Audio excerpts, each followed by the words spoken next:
Hello students, last class में हम metals और नॉन मेटल्स की फिजिकल प्रॉपर्टीज़ पढ़ रहे थे and some of them are still left, कुछ बची हुई हैं। तो आज की क्लास की शुरुआत भी हम मेटल्स और नॉन मेटल्स की फिजिकल प्रॉपर्टीज़ से ही करेंगे। तो topic is there already in front of you. तो हम चलिए कुछ थोड़ी सी और जो प्रॉपर्टीज़ हमें जाननी थी मेटल्स और नॉन मेटल्स की, उन्हें जान लेते हैं। सुनिएगा ध्यान से। तो हम पढ़ने जा रहे हैं फिजिकल प्रॉपर्टीज। किसकी फिजिकल प्रॉपर्टीज हम पढ़ने जा रहे हैं? एक तो मेटल्स और दूसरे नॉन मेटल्स। मुझे लगता है अभी तक आपको इनके एग्जाम्पल्स कुछ तो याद हो गए होंगे, मेटल्स और नॉन मेटल्स के। तो जो बची हुई फिजिकल प्रॉपर्टीज हैं उन्हें कंप्लीट करते हैं। देखिएगा ध्यान से, हमें कौन सी फिजिकल प्रॉपर्टी से शुरुआत करनी है। हम जो नेक्स्ट फिजिकल प्रॉपर्टी पढ़ने जा रहे हैं, this is about their lustre. Lustre का मतलब क्या होता है? इनकी चमक, शाइनिंग होते हैं या नहीं होते हैं। Is it okay? तो जब बात मेटल्स की जाए तो आप जानते हैं मेटल्स के एग्जाम्पल्स कौन कौन से होते हैं। मेटल्स के एग्जाम्पल होते हैं गोल्ड। कैसा लगता है आपको? लश्चरस होता है या नहीं? बिल्कुल होता है, बहुत ज़्यादा लश्चरस होता है। Another example is silver. ये लश्चरस होता है? बिल्कुल लश्चरस होता है। Next example is aluminium. ये भी होता है? बिल्कुल। That means all the metal are lustrous. तो हम यहाँ पर ऐसा लिख सकते हैं कि they are lustrous, all the metals are lustrous. But when we talk about the non metals, तो क्या नॉन मेटल्स में भी चमक होती है? क्या हमारे एयर में प्रेजेंट ऑक्सीजन गैस आपको कभी चमकती हुई दिखाई देती है? No, not at all. कोई दूसरी गैस, नाइट्रोजन गैस, कभी चमकती हुई दिखाई देती है? नहीं, बिल्कुल भी नहीं। मतलब जब बात हम नॉन मेटल्स की करेंगे तो we have to write down that they are non lustrous. Is it okay? क्या कोई यहाँ पर एक्सेप्शन है? बिल्कुल एक्सेप्शन है। यहाँ जो नॉन मेटल है which is having this lustrous surface, the example of that non metal is iodine. तो आपको ये नॉन मेटल स्पेशली याद रखना है that this is the only non metal which have lustrous, which have shining surface. Is it okay? तो चलिए कुछ और प्रॉपर्टी जानते हैं मेटल्स और नॉन मेटल्स की। नेक्स्ट जो प्रॉपर्टी हमको जाननी है, this is about there sonorous nature. क्या सोनोरस नेचर का मतलब समझते हैं आप? सोनोरस नेचर का मतलब होता है दे produces sound when they hit with each other. अगर ये आपस में टकराएं तो क्या ये आवाज़ करते हैं? बिल्कुल, आपको पता होना चाहिए, क्योंकि हमारे घरों में किचन यूटेंसिल्स सारे किसके बने हुए हैं? मेटल के। तो जब टकराते हैं तो आवाज़ आती है, बहुत जोर से आती है। That means they are sonorous. तो when we have to write down this point for metals, तो we can write it directly that all the metals are sonorous. और जब हम इसी पॉइंट को नॉन मेटल्स के लिए लिखेंगे तो आप सोचिए क्या लिखें? Almost non metals are in the gaseous state. टकराएंगी तो आवाज़ आएगी? नहीं। सॉलिड स्टेट में भी जो नॉन मेटल प्रेजेंट है that is sulphur, powdered state, phosphorus, powdered state. तो क्या पाउडर आपस में टकराएंगे तो आवाज़ आएगी? नहीं, बिल्कुल भी नहीं। मतलब नॉन मेटल्स कैसे होते हैं? They are non sonorous. कैसे होते हैं? नॉन सोनोरस होते हैं। Is it okay? And the third and the last physical property of metal and non-metal is about their density. हमें किसके बारे में पढ़ना है? हमें पढ़ना है इनकी डेंसिटी के बारे में। डेंसिटी का मतलब क्या होता है? Density is a mathematical term. According to its formula, this density can be written as mass upon volume, which can be read as mass per unit volume. And simply you can say this density is the only measurement of heaviness of an object. कोई चीज़ कितनी भारी होगी आप उसे उतना ही dense बोलेंगे। जैसे देखिए मेरे हाथ में ये मार्कर है और ये प्लास्टिक का बना हुआ है, तो आप इसका बॉडी मास, इस ऑब्जेक्ट, इस मार्कर का मास इमेजिन कर सकते हो, थोड़ा बहुत तो इमेजिन कर ही सकते हो। Is it okay? It will be around 20, 30, 40 grams, इतना ही होगा बस। अगर यही मार्कर मेरे हाथ में जो है ये अगर स्टोन का बना हुआ हो तो क्या आप इमेजिन कर सकते हो कि that one will be heavier? बिल्कुल, डेफिनेटली। Is it okay? तो मतलब डेंसिटी किसकी ज़्यादा हुई, प्लास्टिक की या स्टोन की? स्टोन की। जो ज़्यादा हैवी है वो ज़्यादा डेंस है। Is it okay? उसकी डेंसिटी ज़्यादा है। तो चलिए अब आप सोचिए कि मेटल्स की डेंसिटी, गोल्ड की, सिल्वर की, एल्यूमिनियम की डेंसिटी कैसी लिखी जाए, हाई या लो? तो हम लिख देते हैं it has very high density. Density कैसी होती है मेटल्स की? मेटल्स की डेंसिटी हाई होती है। क्या यहाँ पर कोई एक्सेप्शन है? बिल्कुल एक्सेप्शन है जी। सुनिएगा, इस एक्सेप्शन को हम पहले भी यूज़ कर चुके हैं। This exception is sodium, another exception is potassium. ये हमने सॉफ्ट मेटल्स के लिए भी लिखे थे। And these are the metals which are having low densities. इनकी डेंसिटी कैसी होती है? इनकी डेंसिटी कम होती है। ओके, अब बात करते हैं नॉन मेटल्स की। नॉन मेटल्स की डेंसिटी कैसी होती है? They are having low densities. Low densities का मतलब समझ गए ना?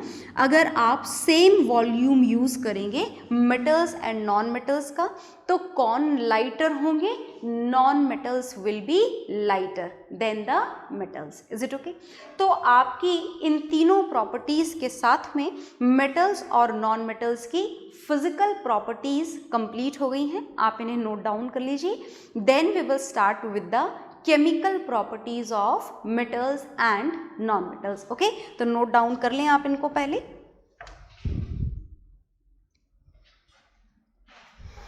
हाँ जी, तो आपने नोट डाउन कर लिया होगा।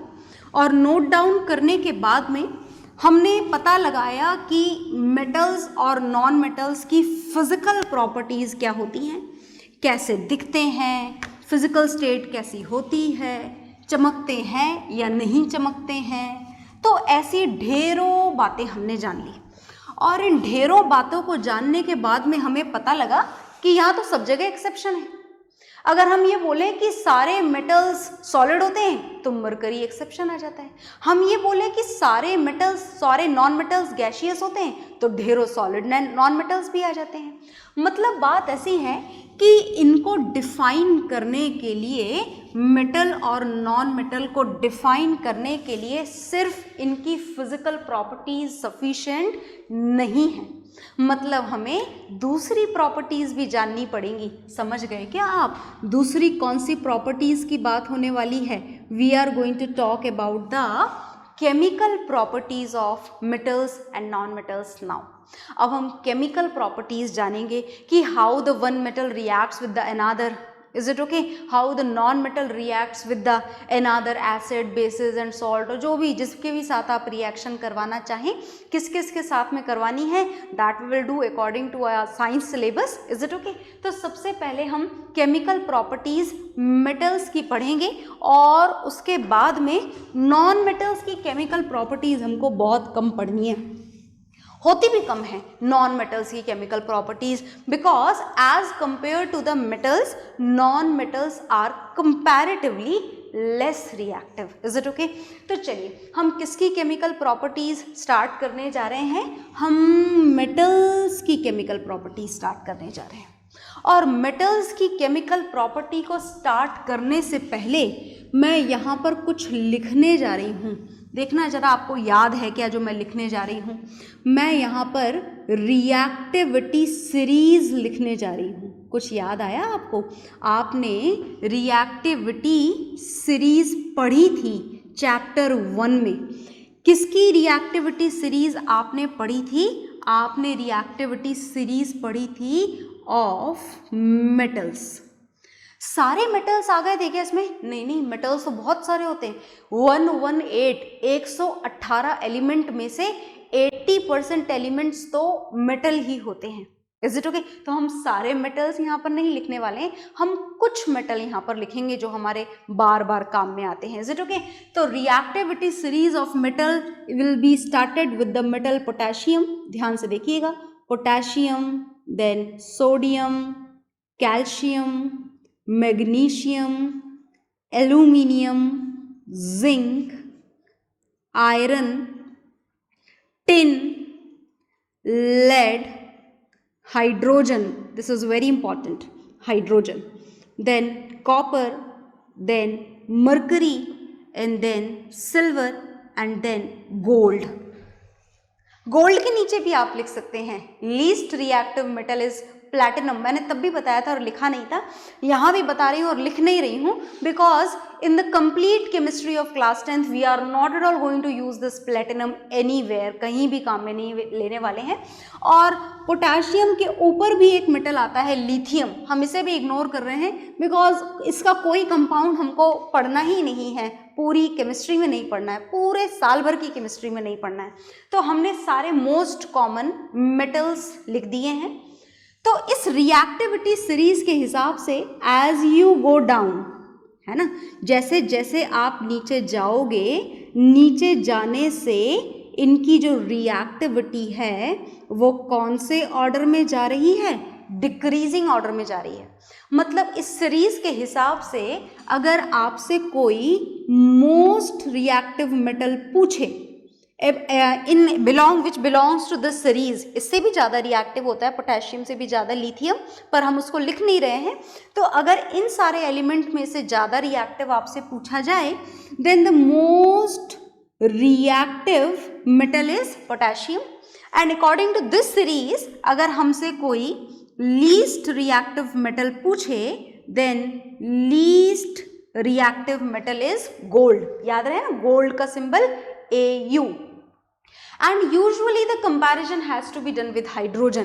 तो जितने भी एलिमेंट हाइड्रोजन के ऊपर हैं they are more reactive than hydrogen, जितने भी एलिमेंट हाइड्रोजन के नीचे हैं they are less reactive than hydrogen. Is it okay?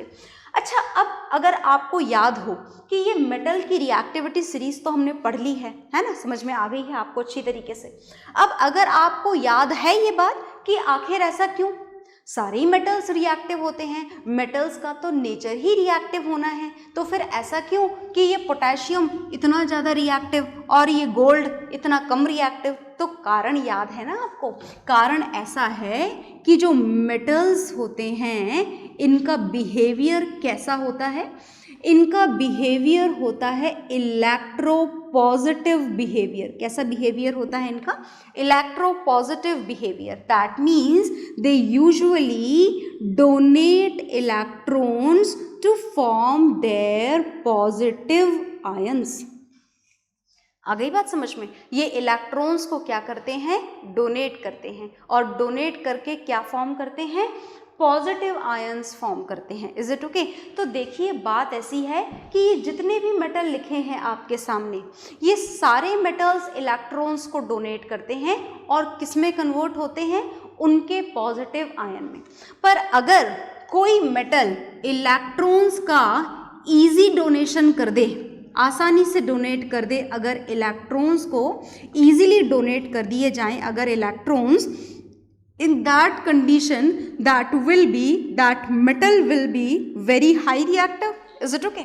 And if the electrons are going to be donate with some difficulty, है ना, easy donation अगर ना हो, easily donate ना हो इलेक्ट्रॉन डोनेशन मुश्किल से हो रहा हो, कोई एनर्जी सप्लाई करनी पड़ रही हो इलेक्ट्रॉन के डोनेशन के लिए, in that condition that particular metal would be less reactive.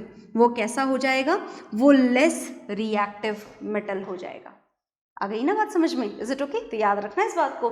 तो मेटल्स की रिएक्टिविटी का मतलब समझ गए कि पोटेशियम मोस्ट रिएक्टिव क्यों है? Because it donates its electron very easily, very fast. Is it okay? When we are going to talk about the gold, then it is going to donate its electron with some difficulty, with some supply of energy, and because of that this is a less reactive, and out of all these elements this gold is the least reactive metal. Is it okay? So whatever is there on the board, you note it down, that series also, because you have to learn it again, revise it again. Is it okay? So do it now.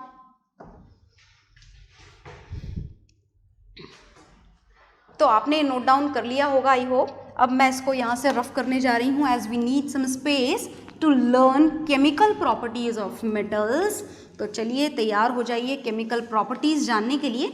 ये reactivity series तो मैं नहीं हटा रही हूँ यहाँ से, क्योंकि ये हमारे काम आएगी, लिखे रहने देते हैं. और इस बात को याद रखिएगा बस कि जैसे जैसे नीचे जाते जा रहे हैं मेटल्स की रिएक्टिविटी क्या होती जा रही है, डिक्रीज होती जा रही है. क्या हो रही है? मेटल्स की रिएक्टिविटी डिक्रीज हो रही है ना. चलिए आगे चलते हैं. तो हम मेटल्स की केमिकल प्रॉपर्टीज पढ़ने जा रहे हैं.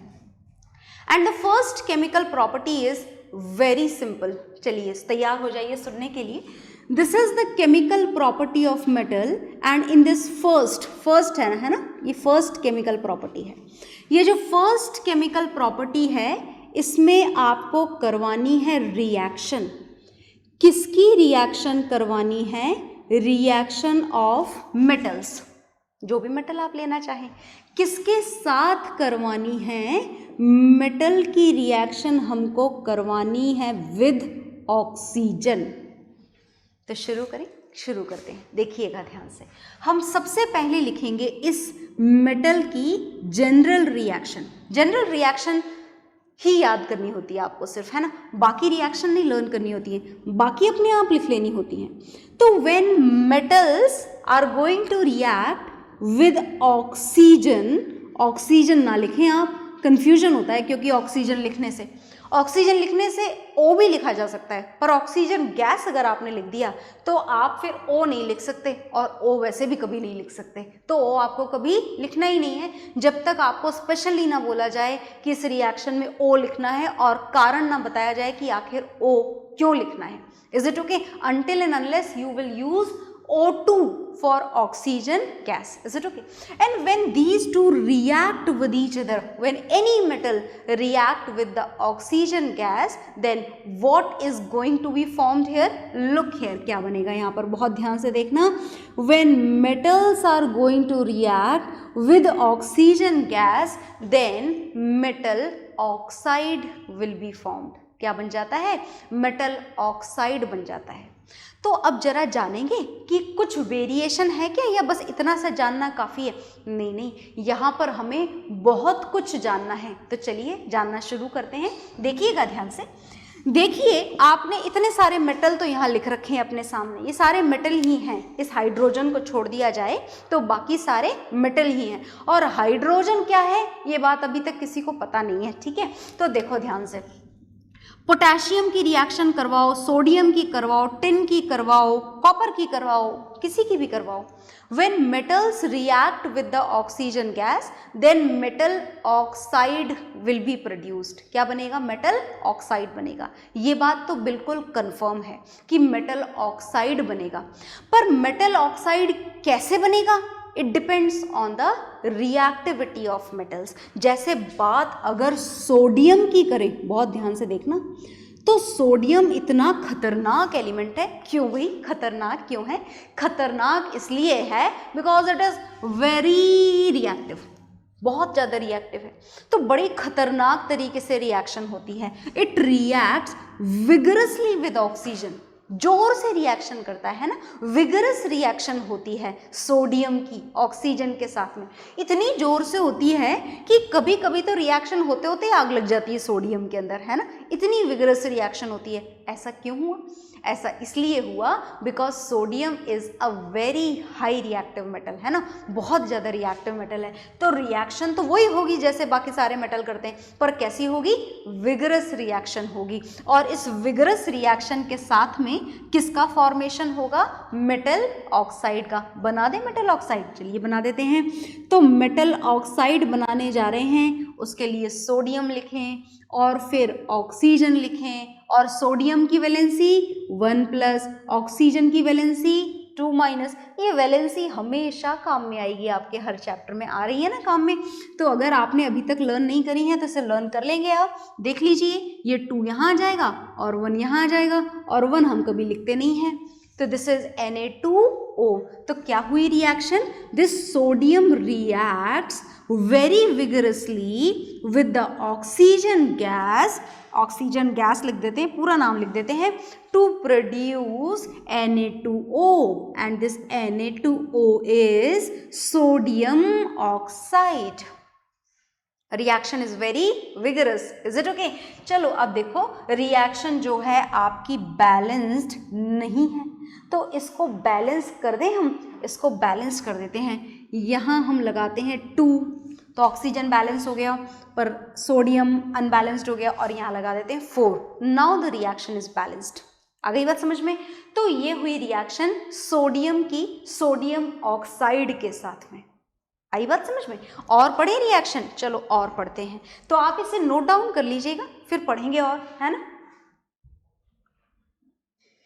तो नोट डाउन कर लिया होगा आपने, एक ही रिएक्शन है बस नोट डाउन करने के लिए। और पढ़ते हैं चलो रिएक्शन। नीचे आते जाते हैं हमारी रिएक्टिविटी सीरीज में। सोडियम की रिएक्शन तो हमने जान ली, बड़ी विगरस होती है। और देखो एक बात और याद रखना कि सोडियम को तो हमें ऑक्सीजन से, है ना, बचा के रखना पड़ता है। सोडियम को ऑक्सीजन मिली नहीं और रिएक्शन हुई नहीं, तो सोडियम रहेगा ही नहीं, क्योंकि ऑक्सीजन तो हमेशा अवेलेबल है, फटाफट से रिएक्शन करेगा और सोडियम ऑक्साइड में चेंज हो जाएगा। और दूसरी प्रॉब्लम विगरस और है, आग वाग और लग जाएगी। तो इस सोडियम को हमें ऑक्सीजन से बचाना पड़ता है, और बचाने के लिए सोडियम को ऑक्सीजन से बचाने के लिए सोडियम को हम रखते हैं कैरोसिन ऑयल में डिप करके, हमेशा याद रखना। तो आपसे एग्जाम में क्वेश्चन पूछा जाता है, why sodium is kept immersed in kerosene oil? The reason is to protect it with the reaction of oxygen as it is very vigorous reaction। ठीक है, अब जरा नीचे आएंगे रिएक्टिविटी सीरीज में। Calcium, when this calcium combines with the oxygen gas then the reaction will be done but not that much vigorous। Reaction तो होगी पर विगरस नहीं होगी, शांति पूर्वक तरीके से रिएक्शन कंप्लीट हो जाएगी, और प्रोडक्ट क्या बनेगा? Metal oxide. Calcium is going to react with oxygen, so what will be the product? Calcium oxide. Okay, तो चलो कैल्शियम ऑक्साइड लिख देते हैं। ये कैल्शियम और ये ऑक्साइड, कैल्शियम की वैलेंसी कैल्शियम के ऊपर, ऑक्सीजन की वैलेंसी ऑक्सीजन के ऊपर, सिंप्लीफाइड रेशो लिखना होता है, 2 से 2 कैंसिल, 1 यहाँ 1 यहाँ, वो तो ऑलरेडी है। तो ये आपका बन गया कैल्शियम ऑक्साइड। एक और लिखें? चलो एक और लिखते हैं। अब हम बात करने जा रहे हैं एल्यूमिनियम की, और नीचे आना पड़ गया हमको एल्यूमिनियम की। तो aluminium does not react with the cold oxygen gas, so for this reaction this aluminium has to be heated in the presence of oxygen। मतलब आपको हीट करना पड़ेगा। अच्छा, रिएक्शन ऊपर वाली बैलेंस नहीं है भाई, बैलेंस कर लें, एग्जाम में हमेशा बैलेंस करके लिखेंगे रिएक्शन। तो when this aluminium is going to react with oxygen, तो क्या बन जाएगा? Aluminium oxide. लिख दे रिएक्शन, लिख देते हैं। याद रखिएगा, heating has to be done. क्यों करना पड़ रहा है हीट? ऊपर तो नहीं करना पड़ा था, हीट क्यों करना पड़ रहा है? सोडियम में तो उल्टा बन गई थी heat, because of the difference in their reactivity. So when this aluminium is going to be heated in the presence of oxygen, then what will be formed? Look here, मैंने डायरेक्टली लिख दिया product Al2O3, aluminium की valency 3+, oxygen की valency 2-, product is aluminium oxide, right? तो ये हमें मिला product aluminium oxide. Balanced नहीं है रिएक्शन, बैलेंस करना बहुत ज़रूरी है। तो लीजिए, बैलेंसिंग इज डन। रिएक्टेंट और प्रोडक्ट के नाम आप लिखेंगे, है ना? तो ये हमने 2 और रिएक्शन पढ़ी हैं, इनको भी नोट डाउन कर लें आप। तो आपने नोट डाउन कर लिया होगा, नोट डाउन पॉज कर करके करें ज़रूर। अब देखिए, हमें कुछ और भी जानना है। हमने ये तो जान लिया कि मेटल और ऑक्सीजन रिएक्शन करेंगे तो क्या बनेगा? Metal oxide. अब जो हमारा इसी रिएक्शन में कुछ और जानने का टारगेट है वो सुनिएगा। अब हमें जानना है नेचर, किसका नेचर जानना है हमको जानना है नेचर ऑफ मेटल ऑक्साइड्स। तो when we want to know the nature of metal oxide, तो सुनिएगा, नेचर जानना चाहते हैं हम मेटल ऑक्साइड का, तो मेटल ऑक्साइड्स आर यूजुअली, ये वर्ड बड़ा इंपॉर्टेंट है, हम बड़ा हल्के में ले लेते हैं इसको, पर है बहुत important. Usually metal oxides are basic oxides. ये यूजुअली वर्ड आते ही मतलब ये हो जाता है कि not all metal oxides are not basic oxide, usually metal oxides are basic oxides. What does it mean? इसका क्या मतलब है? इसका मतलब ये है कि ये जो metal oxides है ना, metal oxides देखे थे ना अभी आपने ढेर सारे, when these metal oxides react with the water then they changes into bases. ये किसका फॉर्मेशन कर लेते हैं? बेसिस का फॉर्मेशन कर लेते हैं। When metal oxides are dissolved in water, किस में कन्वर्ट हो जाते हैं? बेसिस में कन्वर्ट हो जाते हैं। तो चलिए इस सीरीज के एग्जाम्पल बताती हूँ मैं आपको। जैसे हम शुरुआत करते हैं सोडियम ऑक्साइड से, जैसे ही आप इस सोडियम ऑक्साइड को वाटर में डिजॉल्व करते हैं ये चेंज हो जाता है NaOH में, बन गया ना बेस है ना ये, बिल्कुल। अभी हमने थोड़े दिन पहले ही एसिड, बेसिस एंड सॉल्ट पढ़ा था, तो हम बहुत अच्छे से जानते हैं कि ये बेस है क्योंकि इसमें हाइड्रो ऑक्साइड आयन है, तो बन गया ना बेस, बिल्कुल बन गया। और because of this only this sodium oxide is a basic metallic oxide. और एग्जाम्पल बताएं? और बताते हैं। Next example is MgO. When it combines with H2O, then it changes into MgOH whole twice. है ना?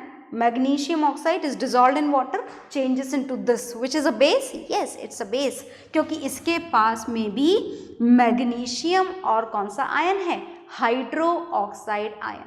So because of this property, as these metal oxide dissolved in water to form bases, it is usually said that nature of metal oxide is usually basic. अब ये usually word किसके ऊपर applicable नहीं है वो भी जान लीजिए, नोट डाउन कर लें, फिर बताती हूँ कि किसके ऊपर applicable नहीं है। तो नोट डाउन आपने कर लिया होगा। अब मैं आपको बताना चाहती हूँ कि sometimes some of the metal oxides are there which are not basic, है ना। तो अब हम जानने जा रहे हैं ऐसे एग्जाम्पल जो बेसिक नहीं है। एम्फोटेरिक हैं, amphoteric oxides, is it okay? कुछ मेटल ऑक्साइड ऐसे हैं जो कौन सा कैरेक्टर शो करते हैं? एम्फोटेरिक ऑक्साइड का बिहेवियर शो करते हैं। और इसका क्या मतलब है? इसका मतलब है कि those metal oxides which shows acidic and basic behaviour both, जो दोनों शो करें, एसिडिक बिहेवियर भी और बेसिक बिहेवियर भी, उनको हम कौन से ऑक्साइड्स बोलते हैं? Amphoteric oxides. And the examples of amphoteric oxides are, याद रखिएगा, zinc oxide and aluminium oxide. They both are the metal oxide but does not produce any base when they are dissolved in water. Is it okay? तो इनका कौन सा behavior है फिर? They shows both of the behavior, acidic as well as basic, and therefore these oxides are not basic oxides. इनको कौन से oxides बोला जाता है? इनको amphoteric oxides बोला जाता है। Is it okay?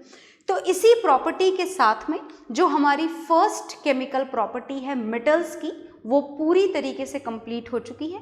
इसके आगे की जो केमिकल प्रॉपर्टीज हैं मेटल्स की, that will see in the next class. Okay, bye everyone.